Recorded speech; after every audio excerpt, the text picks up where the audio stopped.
서기 272년 로마 군단이 안티오키아 성 밖에서 제노비아 여왕의 군세를 괴멸시켰을 때 장군들은 당연히 즉결 처형을 예상했습니다. 하지만 여왕은 죽음보다 훨씬 치밀하게 계산된 가혹한 운명을 마주해야 했습니다. 로마는 적국의 왕을 죽이지 않고도 철저히 파괴하는 기술을 완성했습니다. 저항하던 군주를 살려둠으로써 제국 권력의 살아있는 전리품으로 탈바꿈시킨 것입니다. 왕관을 쓴 여성들에게 패배란 단순한 처벌을 넘어 인간으로서의 존엄성마저 말살하는 잔혹한 형벌을 의미했습니다. 로마의 법체계는 여왕이라는 신분에 그 어떤 법적 보호도 제공하지 않았기 때문입니다. 로마 법상 전쟁 포로는 시민이 누리는 모든 권리를 박탈당한 존재였습니다. 이른바 만민법이라 불리는 원칙에 따라 전쟁에서 패배한 자유인은 그 즉시 누군가의 소유물로 전락했습니다. 도시가 함락되거나 군대가 항복하는 순간 그곳의 모든 거주민은 과거의 지위 고하를 막론하고 법적인 노예 신분이 되었습니다. 여왕이라 할지라도 법적으로는 패잔병 중 가장 낮은 병사와 동등한 가치밖에 지니지 못했습니다. 이러한 법적 구조는 실로 공포스러운 현실을 만들어냈습니다.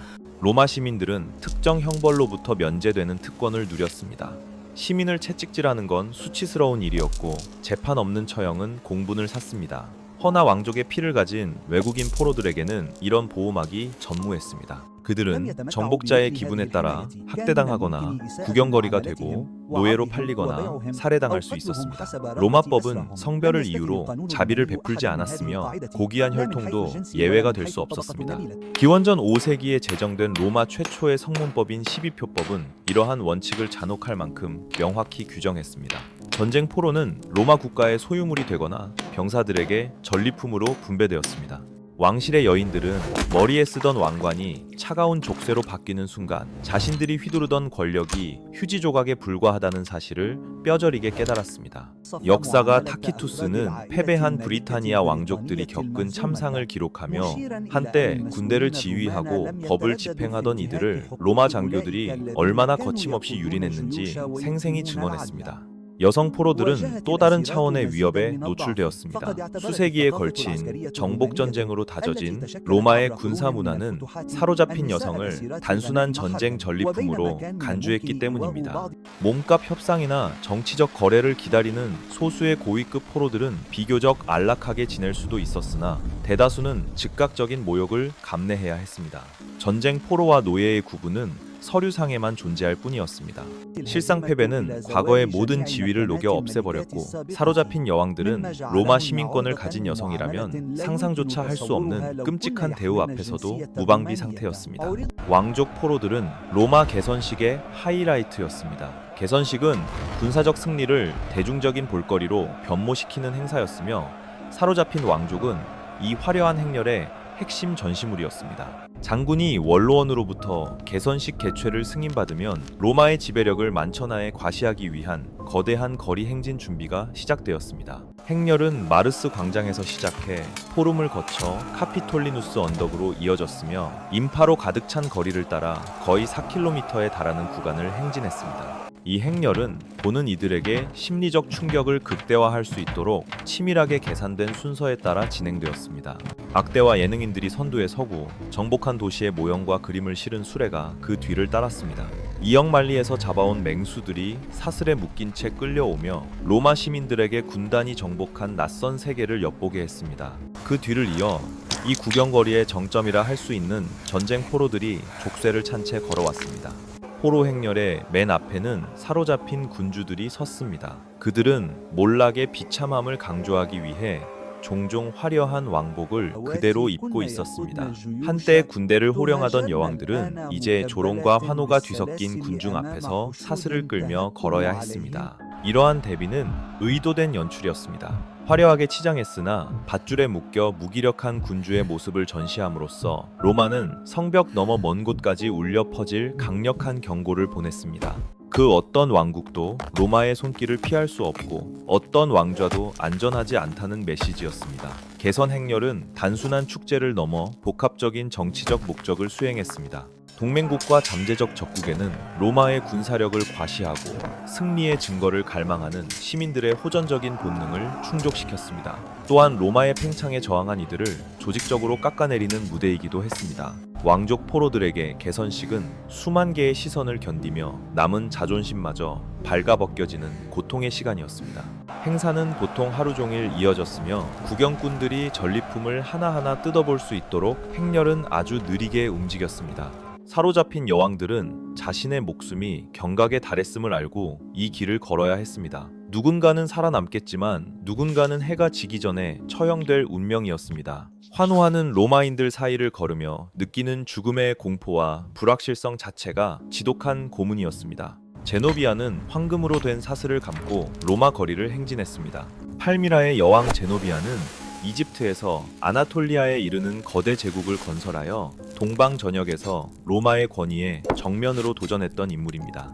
서기 272년 아우렐리아누스 황제는 그녀의 군대를 격파하고 페르시아로 도주하던 여왕을 생포함으로써 군사적 승리 그 이상을 얻어냈습니다. 다가올 개선식을 위한 더할 나위 없는 전리품을 손에 넣은 것입니다. 사세기에 집필된 황제들의 전기 모음집인 히스토리아 아우구스타는 서기 274년 아우렐리아누스의 개선식에 등장한 제노비아의 모습을 상세히 기록하고 있습니다. 목격자들의 증언을 토대로 작성된 것으로 보이는 이 기록은 그 행사가 얼마나 압도적으로 화려하면서도 잔인하게 연출되었는지를 보여줍니다. 제노비아는 햇빛을 받아 눈부시게 빛나는 보석들로 치장되어 있었습니다. 그녀 자체가 동방의 가장 부유한 왕국들을 제압한 로마의 힘을 보여주는 찬란한 기념비였습니다. 하지만 사람들의 시선을 가장 사로잡은 것은 그녀를 구속한 사슬이었습니다. 그것은 죄인을 묶는 투박한 쇠사슬이 아니었습니다. 제노비아는 육중한 황금 사슬에 묶여 있었는데 그 무게가 엄청나 경비병들이 옆에서 사슬을 들어주어야만 걸을 수 있을 정도였습니다. 황금을 선택한 것은 의도적이었습니다. 그녀가 호령하던 막대한 부가 이제 그녀를 옥죄는 도구가 되었음을 상징했기 때문입니다. 그녀의 존재는 그 자체로 걸어다니는 전리품 전시장이었습니다. 고대 기록들은 이 치욕스러운 시련 속에서도 제노비아가 놀라울 만큼 침착함을 유지했다고 전합니다. 황금 사슬의 무게와 적대적인 군중 속을 걷는 긴 시간에도 불구하고 그녀는 기품을 잃지 않았습니다. 어쩌면 그 당당한 태도가 그녀의 목숨을 구했는지도 모릅니다. 아우렐리아누스 황제는 그녀의 기계에 감탄했거나 혹은 그녀를 죽이는 것보다 살려두는 것이 정치적으로 더 이득이라고 판단했을 것입니다. 그는 대부분의 적장에게 내려지던 처형 대신 그녀에게 자비를 베풀었습니다. 황제는 로마 근교에 저택을 하사하여 여생을 보내게 했습니다. 일설에 따르면 그녀는 로마 원로원 의원과 결혼해 상류 사회의 일원이 되었으며 딸들도 명문가로 시집갔다고 합니다. 이것이 진정한 자비였는지 아니면 더욱 교묘하고 지속적인 형태의 굴욕이었는지는 여전히 논쟁거리로 남아 있습니다. 제노비아는 로마 권력의 살아있는 증거로서 남은 생을 보냈습니다.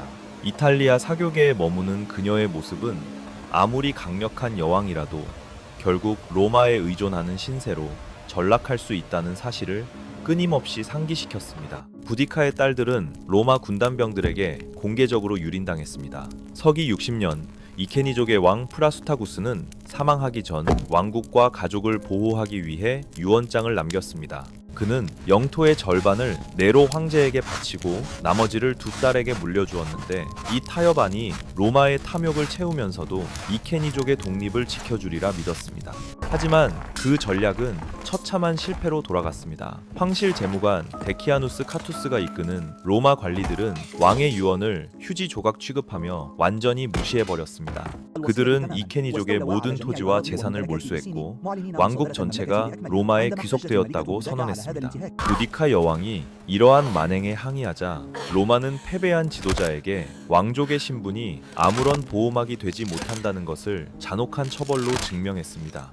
당시 브리타니아에서 복무했던 아그리콜라를 장인으로 둔 타키투스는 고대 사가들이 좀처럼 다루지 않던 이 사건을 적나라하게 기록했습니다. 부디카는 대중 앞에서 매질을 당했는데 여왕의 몸에 손을 댄다는 것 자체가 씻을 수 없는 모욕이었습니다. 로마 시민을 구타할 때도 법적 명분과 절차가 필요한 법인데 동맹국의 여왕을 채찍질했다는 건 의도적으로 짓밟겠다는 뜻이었습니다. 하지만 로마군의 만행은 여기서 그치지 않았습니다. 그들은 부디카의 두 딸, 아마도 미혼이었을 10대 소녀들을 로마 병사들에게 던져주어 끔찍한 짓을 저지르게 했습니다. 타키투스는 로마인의 도덕적 기준마저 무너뜨린 이 참상을 절제된 언어로 묘사했지만 그 행간에는 깊은 혐오와 공포가 서려 있습니다. 역사가들은 부디카가 당한 매질과 딸들이 겪은 유린을 단순한 범죄가 아니라 이후 들불처럼 번진 대반란의 결정적인 도화선으로 지목합니다. 이것은 우발적인 폭력이 아니었습니다. 이케니족 왕가를 철저히 파괴하고 로마의 지배력을 과시하기 위해 계산된 치밀한 모욕이었습니다. 은밀한 곳이 아닌 백성들이 보는 앞에서 자행된 공개적인 처형과도 같았습니다. 백성들이 보는 앞에서 왕족을 짓밟음으로써 로마 관리들은 제국의 권위에 도전하면 어떤 비참한 최후를 맞게 되는지 경고 메시지를 보낸 것입니다. 부디카와 그녀의 딸들에게 가해진 신체적 학대와 성적 유린은 공포심을 심어 반항의 의지조차 꺾어버리려는 잔인한 속셈이었습니다. 그러나 이 전략은 처참한 실패로 돌아갔습니다. 저항 의지를 꺾기는커녕 왕가가 당한 수모는 오히려 거대한 분노를 불러일으켜 로마군을 브리타니아에서 몰아낼 뻔한 대반란의 불씨가 되었습니다. 부디카는 군대를 결집해 론디니움을 포함한 로마 식민도시 3곳을 잿더미로 만들었고 수만 명에 달하는 로마 시민과 협력자들을 도륙했습니다. 타키투스가 남긴 기록에 따르면 부디카는 왕국을 되찾기 위해 싸우는 여왕이 아니라 짓밟힌 자신의 육체와 딸들의 훼손된 명예를 위해 복수의 칼을 든 어머니로서 전장에 섰다고 선언했습니다. 하지만 반란은 결국 위치가 알려지지 않은 한 전장에서 막을 내렸습니다. 로마군의 압도적인 규율과 전술적 우위는 수적 열세를 뒤집고 브리타니아군을 무너뜨렸습니다. 타키투스는 부디카가 포로가 되는 치욕 대신 독약을 마시고 자결했다고 전합니다. 비극적이게도 두 딸의 행방은 그 후 기록에서 사라져 그 끔찍한 날 이후 어떤 운명을 맞았는지 알 길이 없습니다. 처형은 화려한 개선식이 끝난 뒤에야 이루어졌습니다. 승리의 행렬이 로마 시내를 굽이쳐 카피톨리누스 언덕으로 향할 때 사슬에 묶인 지도자들은 자신의 여정이 툴리아눔이라 불리는 마메르티나 감옥에서 끝날 것임을 직감했습니다. 카피톨리누스 언덕 북동쪽 비탈에 자리 잡은 이 낡은 구조물은 로마의 가장 위험한 적들이 생의 마지막을 맞이하는 종착역이었습니다. 승리한 장군이 유피테르 신전에 제물을 바치러 올라가는 동안 사형 선고를 받은 포로들은 대열에서 분리되어 처형장으로 끌려갔습니다. 툴리아눔은 2층 구조였습니다. 위층은 유치장이었지만 천장의 구멍으로만 연결된 지하 감옥은 곧 죽음의 공간이었습니다. 칠흑 같은 어둠과 오물 속에서 로마의 적들은 비참한 최후를 맞았습니다. 어떤 이들은 목이 졸려 숨졌고 어떤 이들은 굶어 죽도록 방치되었습니다. 거리의 군중이 환호하는 동안 이 모든 과정은 철저히 은폐되었습니다. 율리우스 카이사르에 맞서 갈리아 부족을 통합했던 족장 베르킨게톨릭스가 바로 그런 운명의 대표적인 예였습니다. 기원전 52년 알레시아 전투에서 패배한 카이사르는 그를 무려 6년이나 감옥에 가뒀다가 기원전 46년 개선식의 구경거리로 끌어냈습니다. 한때 위풍당당했던 갈리아의 영웅은 오랜 수감 생활로 인해 로마 군중 앞에서 처참하게 망가진 모습이었습니다. 행진이 끝나자 그는 툴리아눔으로 끌려가 형장의 이슬로 사라졌습니다. 누미디아의 왕 유구르타 또한 기원전 104년 마리우스의 개선식 이후 끔찍한 최후를 맞았습니다. 고대 기록에 따르면 그는 지하 감옥으로 떨어지는 순간 공포에 질려 실성했다고 합니다. 지상의 로마가 축제 분위기에 취해 있는 동안 그는 차가운 돌벽 사이에서 엿새 동안이나 굶주림에 시달리며 비명을 지르다 숨을 거뒀습니다.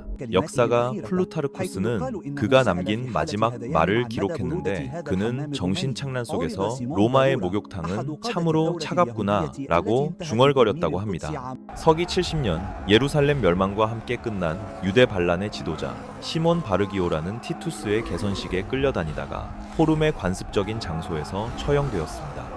요세푸스의 기록에 따르면 개선 행렬은 적장의 처형 소식이 도착할 때까지 유피테르 신전 앞에서 멈춰 섰습니다. 그가 죽었다는 확인이 있고 나서야 비로소 행사가 마무리되었습니다. 물론 모든 포로가 즉결 처형된 것은 아닙니다.